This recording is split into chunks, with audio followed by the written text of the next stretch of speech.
Last week, as soon as I opened YouTube, a short started playing, and it was a man talking about how to pay the mortgage 10 years sooner. Obviously, I listened, and and he was so happy. I'm sure he had the best intentions while doing it, but the way he said it, which was to pay a certain amount extra every month, only works if the loan he has doesn't, or the bank he has doesn't charge a fee, a percentage fee for any extra payment he makes. It doesn't work for those who have those conditions because it wouldn't make a dent. The amount he said wouldn't make a dent, and if we were able to pay more monthly, then we would also be able to pay a lump sum once a year. If we don't do it, it's because we don't have it. So to be able to so easily pay those amounts would only make us lose our money and not make a dent in the the loan we have for the house. But he had good intentions of doing it, and that made me realize, I mean, we're not even protected from those who have good intentions for us. No one's out there trying to protect us because people can't. We're the only ones who can protect ourselves. But how the hell do we do that? And I started thinking, which is something I should have done sooner, about what should I do to protect myself. And I came up with a few questions, but I'm going to show them to you. But I kind of summed this, resume them up um to what to here it is, to question what and why people are doing what they are doing, and what it means to us. Is it positive, is it negative, and if and act accordingly. If it's negative, what should we do, and if it's positive, how should we do, what and how should we do it? But and that's nice, but I really need the specific questions, so I'm going to share them with you. What does that person have to gain from me believing and acting the way they want? Are they doing it to make someone else gain from me, or some institution gain from me, or some company gain from me, someone else but them gain from me? Because sometimes people have nothing to gain, but someone else has to gain from whatever they are saying. Maybe they are working for them, we don't know. What do I have to lose if I don't get what they promise? And how bad can things go besides not getting what they promise? Because it's okay to try to do something and not get it, but if I lose other important things in the process, it might be painful and dangerous. If I do get what they promise, what does it? Huh? What does it take for me to get it? Time wise, money wise, emotions wise. How long am I going to take to get it? How much money do I have to spend to get it?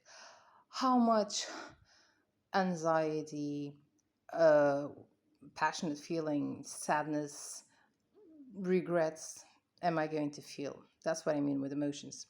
How much physical or mental labor am I going is it going to take me? So time wise, money wise, emotion wise, physical and mental labor, relationships wise, family wise. So all that it takes, not just a number, not just the amount of money. Or what do I have to put on hold for a while, and for how long to get what they promised? What will be endangering, and in what measure to do what it takes to get what they promised, and is it worth it? I mean, if I'm going to put all this work, if I'm going to have all these liabilities, lose all these things that are dear to me, is it worth it to pursue what they are promising me? After getting the hard-earned reward and be able to do whatever I set myself up to do I feel grateful and enthusiastic with it and with myself for doing it while maintaining other things that are important in my life? Or do I feel empty and disappointed for having worked so hard to get what I promised, only to realize that it isn't it it's all I have now? Everything and everyone who's important to me is gone. I lost the ability to engage in it, and or with them, or they literally ended being um, doable, or died, or cut or cut the relationships with us, or cut tear with us. I can't even understand my own handwriting. Nobody teaches us how to think in a way to cover our backs, even from people with good intentions. So I need these questions. I need them. I need to write this down in a way I can understand, print it, and have it available. So whenever something shows up, I screen it through this. And if it passes, okay, I can go. If it doesn't, then I should stay quiet to do something else, because I've lost too much. The answer to some of these questions, unfortunately, were were the bad ones, were the bad results, and it's not worth it. And I don't want to do it anymore. Then I went on, because three things happened last week. Three things happened, and they made me start thinking about this. And so I wrote it down.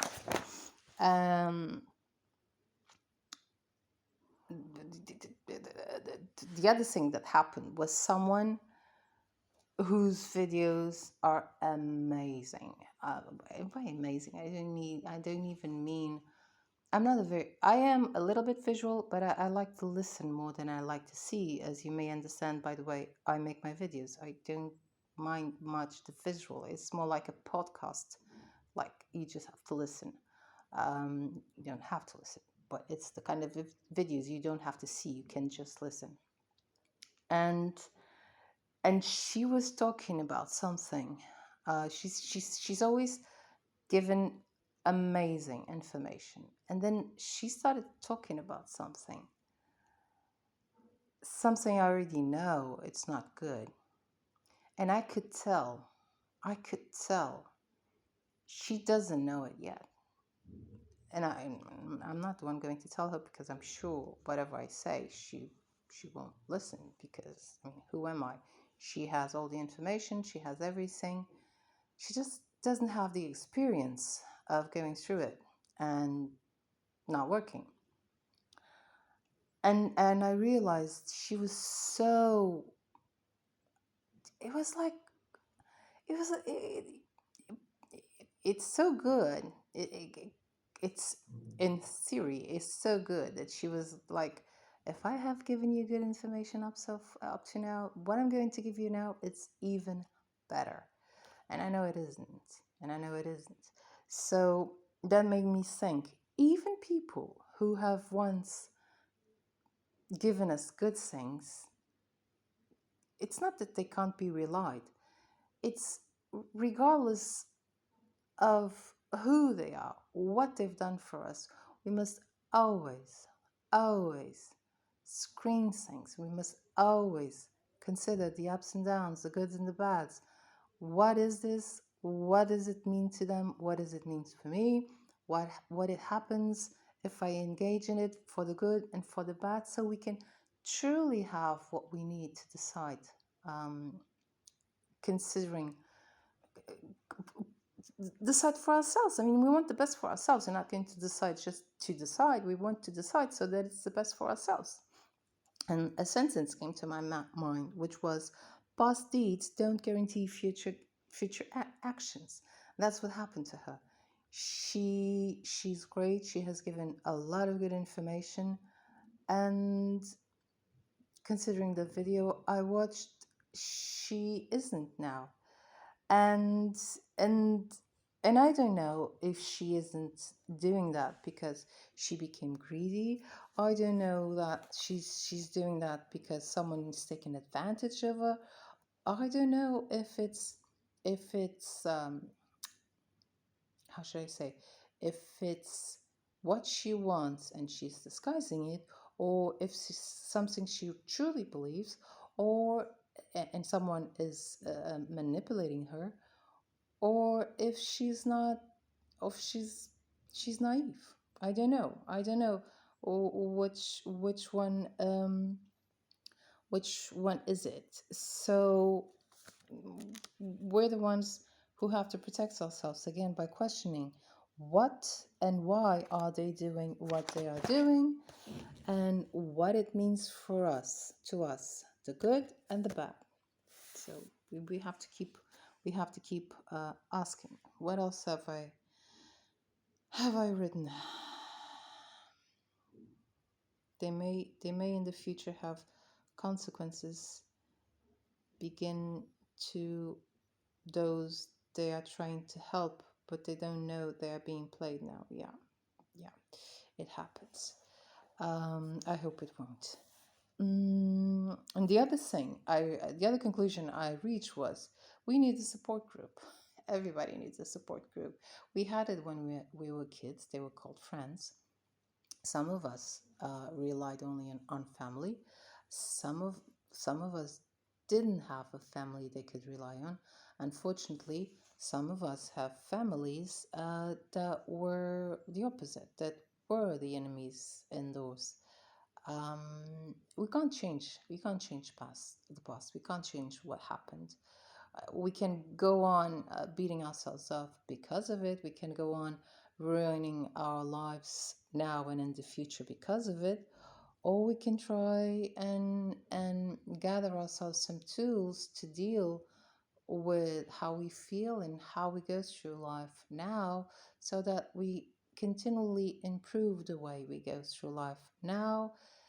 And by doing that in the present, in a way, sort of guarantee that we'll continue to improve or have a better life in the future.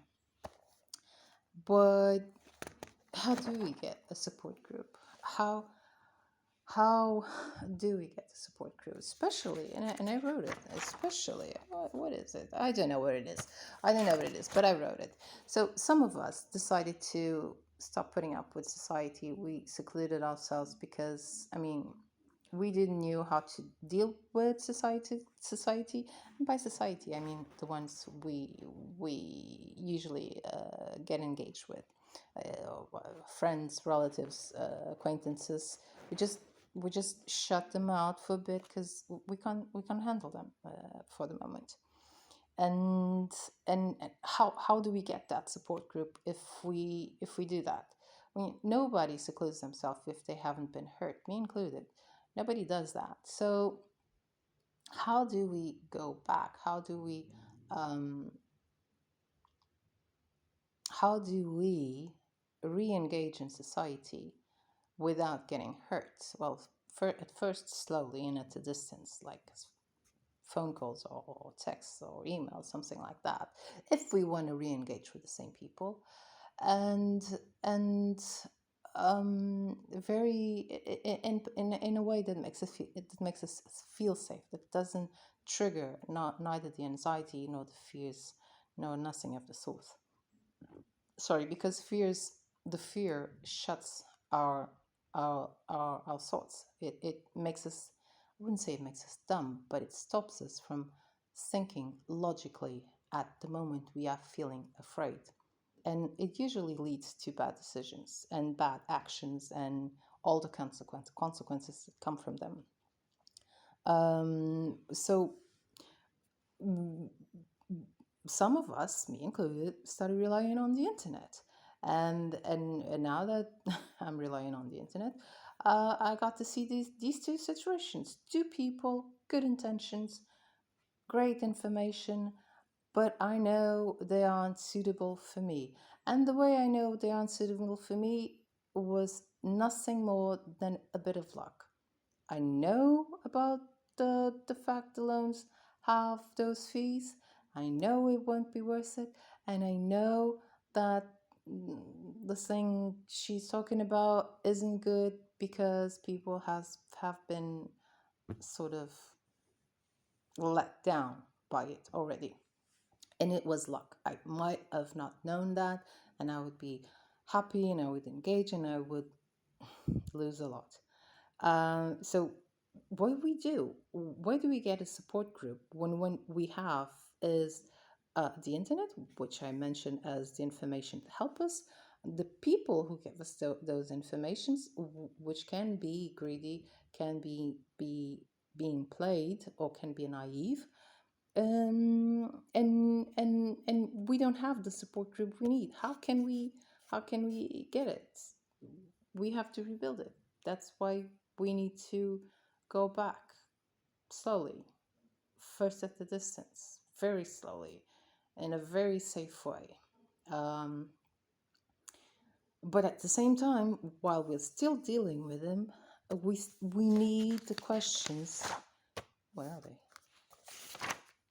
We need the questions to make sure we the thing we are relying now to help us won't hurt us as much or more than the people who used to hurt us when we allow them in our lives.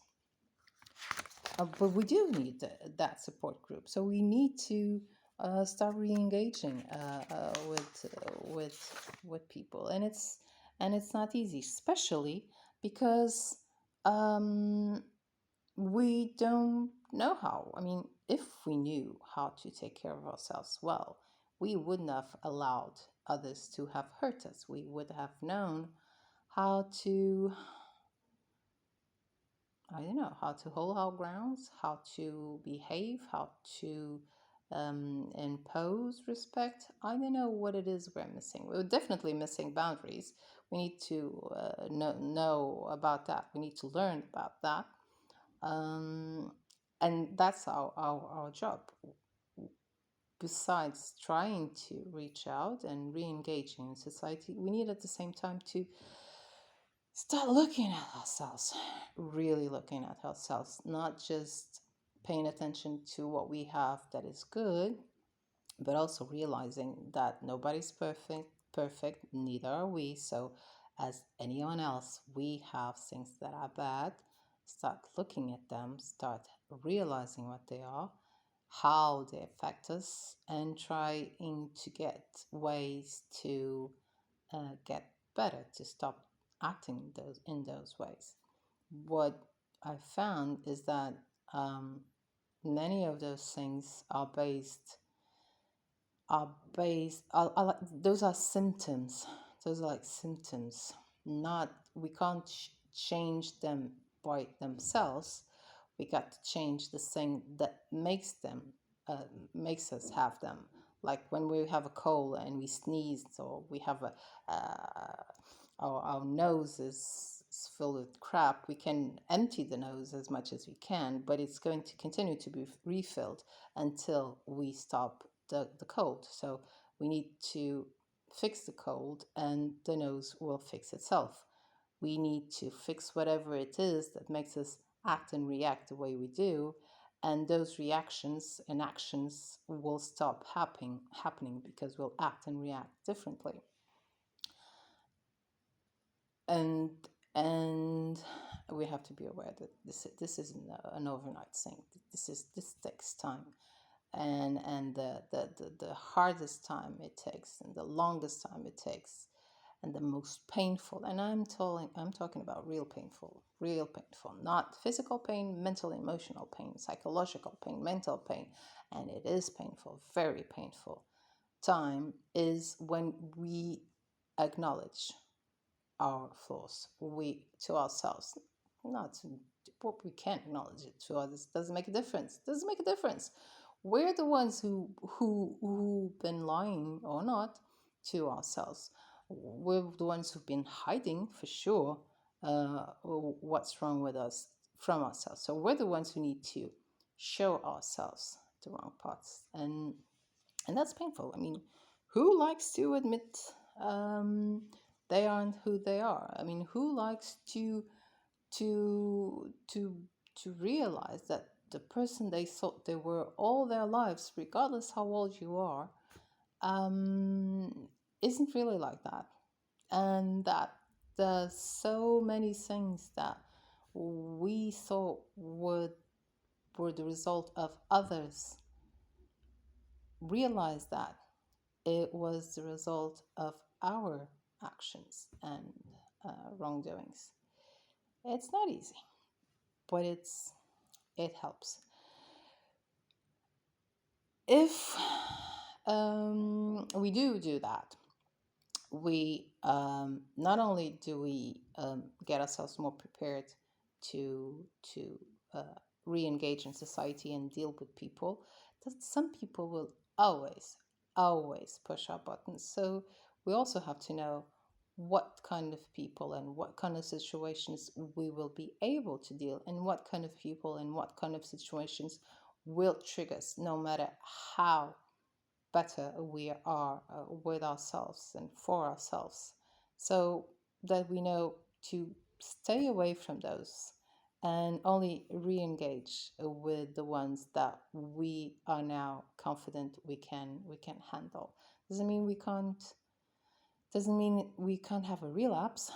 Doesn't mean we sometimes aren't taken by our emotions as we used to, but it means that if it happens, we'll now have the ability to realize it happened, and hopefully the ability um, to correct, either by apologizing to the other person, or by doing whatever it should have been done.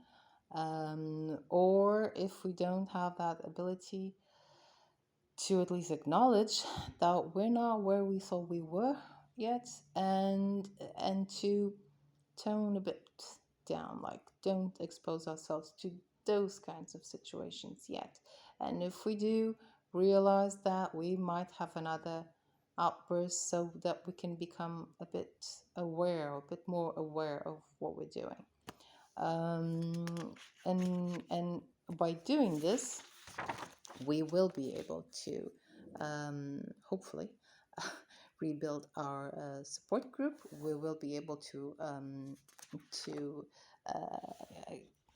get better, to have other people to ask for an opinion besides our own questions, because when we are asking and questioning, asking and answering, it's within our knowledge, our it's within us. So and it doesn't mean it's always good, because we only know what we know, and we might know this, and someone else might know this, and someone else might know this. And the more people, the different opinions and the different perspectives, it's what will help us to make a better decision. If this all looks good, and we go to our support group, and we say, what do you think about this and that and that, whatever supposed opportunity it's meant. Let's talk about the video about the mortgage. What do you think about paying a small amount extra on your mortgage, so that you can reduce the time it will take you to pay them? And they will say, well, I don't think it's worth it, or yeah, I think it's a good idea, or whatever. And you can ask them why, and you'll be aware. And I'm saying this because if it's a video telling you to do the laundry, wash the dishes, it's good for you. Well, there's no question. Nobody needs to ask no one about that. But if it's a video that has implications in our our health, our money, our the way we get along with people, we should screen it. We should make them go through these questions, and we should low-key ask someone we trust to know what their opinion is. Just to give us another idea. One or two people that we trust, just to give us another idea, just to give us a way to look at things. And even from the answers of those we trust, we have to put these questions again. Let's say we were talking about the video about mortgage, and the person says, yes, it's a good idea to pay a little bit more a few months. That will make us pay less in the end of the contract, and will make us pay for less time. Maybe I should do that, says the person to whom you ask. And you, you can ask the questions. What does this person gain from me believing them and acting the way they want? If it's someone that secretly is envious of you, well, you got the answer. Because I mean, why would someone immediately say that? They could say it and be like, well, I have to find out. It might be a good idea, but I have to find out. They won't just, yeah, it's a good idea. They can say it, yeah, it's a good idea, it's what I've been doing. And you can ask them, because that could mean that they already they have the sort of loan that this guy has, and it's convenient for them. And you can ask, don't you pay something else? Don't you is it just that, like that, so clear and free and clear? And he can let you know, yes or not. And if he does, please ask someone else. But besides doing that, make sure that whatever it is you're supposed to be engaged with has the conditions uh, that are good for you. In the case of the loan, you could go to the bank and find out, or you can go to your contract and find out. Or might be easier, just ask the bank. Does it have any charge? How much is it? How many times can I pay extra? And whatever questions you have to make. But this is the obvious things. These are the obvious things. These are relatively easy for us to put ourselves on guard and protect ourselves. The problem are the ones that look super great, depend on no one else but us, and we have no idea whether or not it's going to work. And even if we go through this, it looks good, but it isn't. And the example are the productivity hacks, productivity in general. I mean, there are many things regarding productivity that are good, that are important, that we can benefit. But then there are productivity.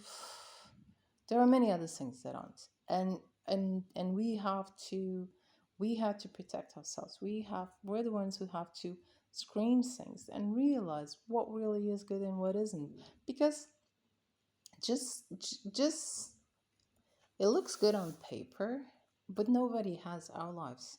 So someone with a different life, with a different availability, might be able to do things exactly like they are saying, but doesn't mean it applies to us. And we have to be willing to do the work to find out what can we get out of this that really is good for us, that really will move the needle forward for us, and what we have to not engage in, because it won't work.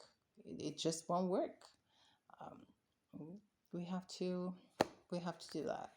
Well, all this because of what is it? Well, here it is.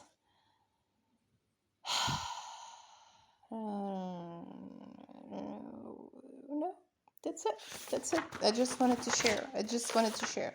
These were the three things: intention, past deeds, good intentions. There's